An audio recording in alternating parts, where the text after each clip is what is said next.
Drug smoking and alcohol abuse, उनका कुप्रयोग यानी कि उनका हम देखेंगे इस तरह से दुरुपयोग होता है, ठीक है ना। सबसे पहले हम ड्रग का देखेंगे, ठीक है ना। ड्रग्स जो होते हैं वो सबसे ज़्यादा जो सामान्य जो दुरुपयोग होता है वो 3 उसके ड्रग्स का होता है, ओपियोइड, और एक होते हैं हमारे कैनाबिनॉइड, और एक होते हैं हमारे कोका एल्कलॉइड्स, ठीक है ना। तो ये 3 ड्रग्स होते हैं जिनका सामान्यतः दुरुपयोग यानी कि अब्यूज़ या कुप्रयोग होता है, ठीक है ना। कौन कौन से? ओपियोइड्स, कैनाबिनॉइड्स और एक कोका एल्कलॉइड्स। तो सबसे पहले हम ओपियोइड्स देखेंगे। ओपियोइड्स क्या है? एक पोस्ट यानी पॉपी प्लांट के पौधे पेपावर सोमनिफेरम के लैटेक्स के निष्कर्षण फिल्ट्रेशन द्वारा मॉर्फिन प्राप्त किया जाता है। यानी कि इससे क्या बनाया जाता है? पॉपी प्लांट, जैसे हम पेपावर सोमनिफेरम बोल रहे हैं, है ना, उससे हम क्या प्राप्त करते हैं? मॉर्फिन, उसके निष्कर्षण यानी लैटेक्स से। और उस मॉर्फिन, ये जो है मॉर्फिन एक बहुत प्रभावी शामक यानी सेडेटिव है जो कि दर्द को कम करता है, पीड़ाहर है, और जिन रोगियों का शल्य क्रिया यानी सर्जरी हुई है उनके लिए बहुत ज़्यादा उपयोगी है ना, दर्द को कम करता है। कौन? मॉर्फिन, ठीक है ना। तो मॉर्फिन जो है उसका एसिटिलीकरण करके या डाई एसिटिल मॉर्फिन जो कि एक रासायनिक नाम है, क्या बनाते हैं उससे? स्मैक, हीरोइन बनाते हैं, यानी उसका हीरोइन स्मैक क्या किससे बनाना है? डाई एसिटिल मॉर्फिन से, है ना।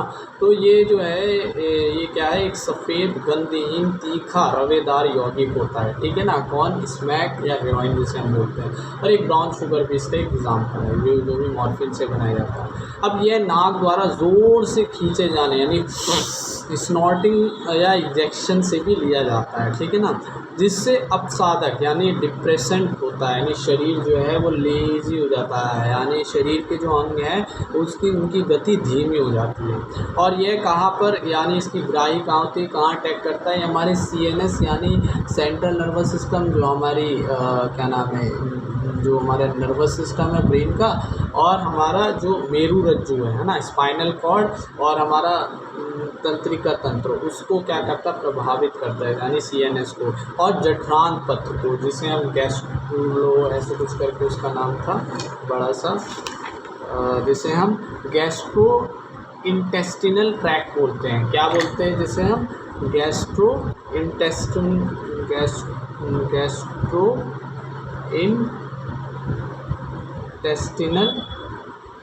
ट्रैक्ट, ठीक है ना। तो इसको प्रभावित करता है, ठीक है ना, CNS और उसको। और यह जो है क्या कर देता है? ग्राहियाँ होती हैं इसकी, यहाँ पर रिसेप्टर्स होते हैं जहाँ पर ये बनता है, ठीक है ना। उसके बाद कैनाबिनॉइड क्या है? ये प्राकृतिक कैनाबिनॉइड जो होते हैं ये कहाँ से प्राप्त होते हैं? ये प्राप्त होते हैं कैनाबिस सटाइवा से। कैनाबिस सटाइवा पौधे के पुष्पक्रम इनफ्लोरेसेंस बोलते हैं, इनफ्लोरेसेंस जो है उसके भाग और या फिर भांग के फूलों के शीर्ष पत्तियों से, या फिर एक और चीज़ होता है उसकी राल, जिसे हम बोलते हैं रेसिन, है ना, राल रेसिन। तो इससे हमारा क्या होता है? प्राप्त होता है, ठीक है ना, रेसिन से प्राप्त होता है, ठीक है। और क्या प्राप्त होता है? जिससे प्राप्त होता है मैरिजुआना, हशीश, चरस और गांजा। तो किससे प्राप्त होता है? हमारा कैनाबिस सटाइवा से, ठीक है ना। अब ये जो है इससे बनते हैं। अब ये कैसे लिया जाता है? अंततः श्वसन और मुंह द्वारा खाए जाते हैं, यानी ये मादक द्रव्य होते हैं, इंजेक्शन द्वारा नहीं लिए जाते हैं, ठीक है ना। सूंघे जाते हैं और या फिर खाए जाते हैं। जो शरीर के हृदय वाहिका तंत्र यानी कि वो रिलैक्स कर रहे थे, है ना, लेकिन क्या करें? बढ़ा रहे हैं। तंत्रिका तंत्र में हृदय वाहिका तंत्र को कार्डियम, जो कार्डियोवैस्कुलर सिस्टम है, उसको प्रभावित करते हैं। यह मस्तिष्क में मौजूद कैनोबिनॉइड ग्राहियाँ से पारस्परिक क्रिया करते हैं, यानी कि मस्तिष्क में इनकी ग्राहियाँ होती है, कैनोबिनॉइड ग्राहियाँ, यानी कि मस्तिष्क में इनकी ग्राहियाँ होती हैं। उनकी कहाँ थी? CNS और जठरांत में। आजकल कुछ खिलाड़ी भी कैनाबिनॉइड का दुरुपयोग यानी डोपिंग करते हैं, है ना। आगे हम कुछ खिलाड़ियों के बारे में देखेंगे जो कि हमारा अपनी मसल्स को या फिर अपने उसको बढ़ाने के लिए, खेल को, अपने गेम को, तो उसके लिए भी ये दुरुपयोग करते हैं कुछ ड्रग्स का, है ना। अब देखेंगे हम तीसरा, कोका एल्कलॉइड, या उसका नाम है कोकेन या क्रैक भी बोलते हैं। कोकेन को हम कोक या क्रैक भी बोलते हैं। तो कोका एल्कलॉइड जो कि किससे प्राप्त होते हैं? Erythroxylum Coca. किससे? एरिथ्रोजाइलम कोका से प्राप्त होते हैं। ये मूल रूप से दक्षिण अमेरिका में पाए जाते हैं। है ना। यह तंत्रिका प्रेषक यानी न्यूरोट्रांसमीटर डोपामिन के परिवहन में बाधा डालते हैं, ठीक है ना। ये डोपामिन को बंद कर दे। डोपामिन क्या करता है, जो संदेश जा रहे हैं उसको रोकता है। जैसे मान लो मेरी बॉल आ रही है, बॉल को मैंने बॉल से बचने के ऐसे कर दी, संदेश आए ना, तो अब जो बॉल चली गई तो संदेश को रोकना पड़ेगा ताकि मैं गर्दन सीधी करूँ। तो वो कौन करता है, डोपामिन करता है, रिलैक्स करता है उस चीज़ को, संदेश को। तो ये क्या कर देंगे, डोपामिन को बाधित कर देते हैं, जिससे अब जो हमारे संदेश आ रहे हैं एसिटाइलकोलाइन, है ना, वो आते रहते हैं। और कौन बाधित करता है, यानी कि उससे क्या बढ़ जाती है, एक तरह से एनर्जी, ऊर्जा बढ़ जाती है ना। तो ज़ोर से सांस द्वारा अंदर खींचे जाते हैं ये जो हमारे ये है एरिथ्रोजाइलम का, ठीक है ना। इस जो कि कहाँ पर असर डालते हैं, केंद्रीय तंत्रिका तंत्र, यानी कि इससे कोकेन और ये सब होते हैं ना, तो ये कहाँ पर असर डालते हैं, CNS पर, है ना, जो कि क्या करते हैं, स्टिमुलेटिंग कर देते हैं, यानी कि ज़ोरदार उद्दीपक होते हैं। अब जिससे क्या होता है, जिससे तो एक सूखाभास होता है, यूफोरिया बोलते हैं उसे, है ना, और ऊर्जा में वृद्धि की अनुभूति होती है, ठीक है ना। अब देखो भाई, कोकेन की अत्यधिक मात्रा से विभ्रम यानी हेलुसिनेशन हो जाता है, ठीक है ना, ये हेलुसिनेशन होने लगता है। अब हेलुसिनेशन के और भी कुछ पौधे हैं जो कि हेलुसिनेशन करवाते हैं। जैसे एक तो ये हो गया हमारा एरिथ्रोजाइलम, क्या नाम है इसका, एरिथ्रोजाइलम कोका। और मैंने एक इसकी ट्रिक बनाई है, एरिथ्रो जो हमारी होती है ना, एरिथ्रोसाइट, यानी कि हम इसको कहाँ डालें, कोकेन को अपने शरीर में डाल लें ना, एक तरह से वैसे तो लेते हैं इसको, हाँ, उसके फॉर्म में भी और इसको सांस के फॉर्म में भी लेते हैं ज़्यादातर। तो इसको एरिथ्रोसाइट में जाके वो कर रही है मस्तिष्क में, तो इसको एरिथ्रोसाइट एट बेल डार्ट, यानी कि पहले एरिथ्रोसाइट में डाला, जो एरिथ्रोजाइलम कोका, ये इससे हो गया ना एग्जाम्पल।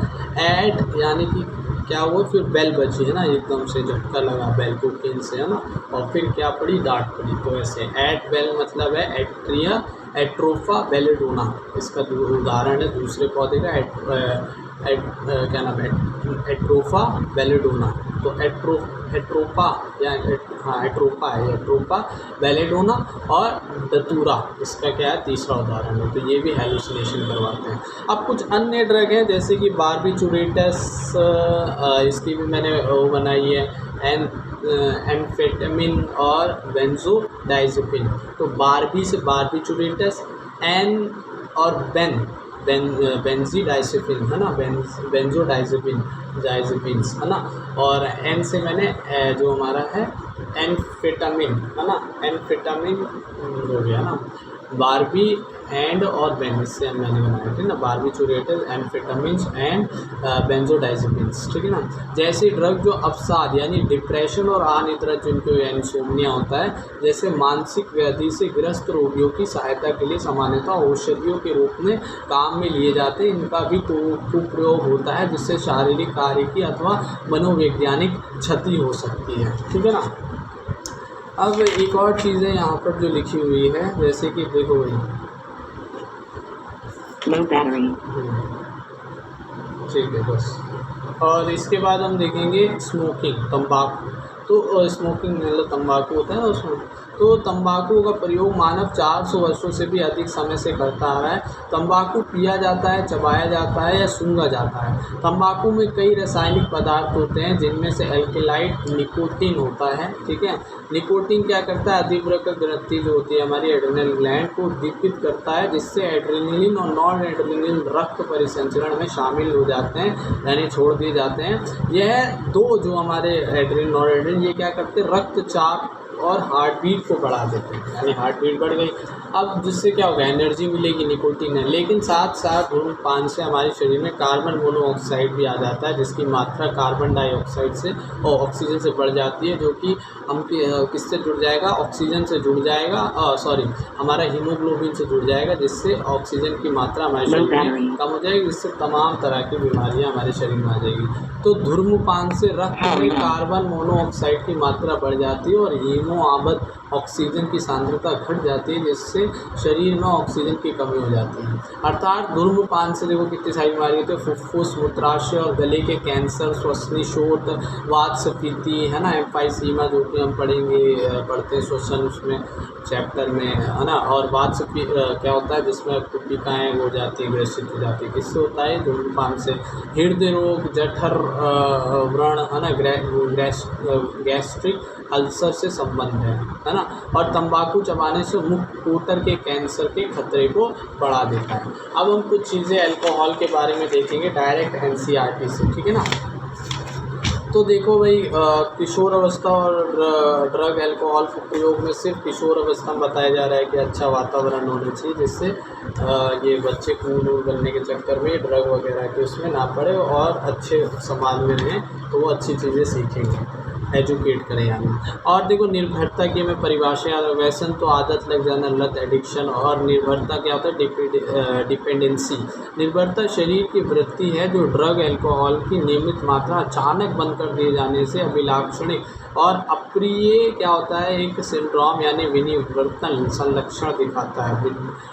विड्रॉवल सिंड्रोम बोलते हैं इसे, यानी बहुत सारे दिखाई देते हैं, उत्तेजित होती है, सिंड्रोम होते हैं। जैसे कौन कौन से? चिंता, कंपन, मिचली, है ना, मिचलना और पसीना आना, ये सब क्या है? इसके डिपेंडेंसी के लक्षण हैं, जब हम कोई चीज़ को बंद कर देते हैं, ड्रग एडिक्शन वाली चीज़ को। अब चिकित्सीय देख रेख में इसी वजह से इनकी आवश्यकता पड़ सकती है ना, जब तो किसी को लत पड़ जाए, डिपेंडेंसी हो जाए। अब ड्रग अल्कोहल उपयोग के प्रभाव। ड्रगों की अत्यधिक मात्रा से श्वसनपात, जो रेस्पिरेटरी फेलियर हो सकता है, श्वसनपात हो सकता है, हृदयपात, हार्ट फेलियर हो सकता है, और प्रामस्तिक रक्तस्राव यानी सेरेब्रम हेमरेज हो सकता है ना, प्रामस्तिक रक्तस्राव हो सकता है, जिससे हम कोमा में जा सकते हैं, मृत्यु भी हो सकती है, ठीक है ना। अब देखो भाई, जो अंतःशिरा होती है जो हम लगा रहे हैं ड्रग, इनके बारे में हम यहाँ पर दे रखे हैं। जो ड्रग अल्कोहल है उसके उपयोग से क्या हो सकता है? जो अंतःशिरा द्वारा जो सुई सिरिंज हम सीधे शिरा में इंजेक्शन द्वारा ले लेते हैं, उससे एड्स और यकृत शोथ जैसी गंभीर बीमारियां हो सकती है, संक्रमण हो सकता है ना। और एड्स, ये जो हमारा हेपेटाइटिस बी, यकृत शोथ है, वो चीरकारिक संक्रमण है ना, जो कि अंततः घातक होता है, ठीक है ना। अब एड्स जो है वो मैथुन स्थानांतरण से हो सकता है, जबकि यकृत शोथ जो होता है वो किससे होता है? रुधिर से होता है, रुधिर स्थानांतरित द्वारा होता है, ठीक है ना। अब देखो यहाँ पर दिया है किशोर अवस्था के दौरान अल्कोहल के सेवन का दीर्घकालिक प्रभाव भी हो सकता है।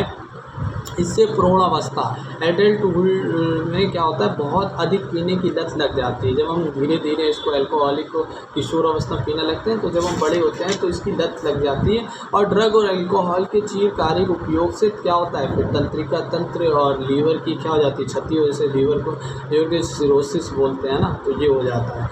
और जो महिला गर्भ अवस्था में होती है उनके से क्या होता है? बच्चे पर भी वो असर पड़ जाता है ना, गर्भ को भी। अब कुछ खिलाड़ी होते हैं वो भी दुरुपयोग करते हैं ड्रग का। कौन कौन से? जैसे स्वापक, पीड़ाहर, नारकोटिक, एनाल्जेसिक्स, है ना, एनाल्जेसिक्स जो भी है, उपचयी स्टेरॉइड जो कि हम आगे भी देखेंगे उपचयी स्टेरॉइड के बारे में, और मूत्रल दवाओं और कुछ हार्मोन का कुप्रयोग होता है, हार्मोनों का, ठीक है ना। तो ये क्या करती है? मांसपेशियों की शक्तिशाली बनाने और आक्रामकता को बढ़ाने और फलस्वरूप खेल प्रदर्शन के लिए करते हैं, अच्छे से खेल प्रदर्शन में। अब महिलाओं में उपचय स्टेरॉइड जो है, फिर पुरुषों में और फिर बच्चों में, ये हम देखेंगे क्या प्रभाव होता है एनाबॉलिक स्टेरॉइड्स का।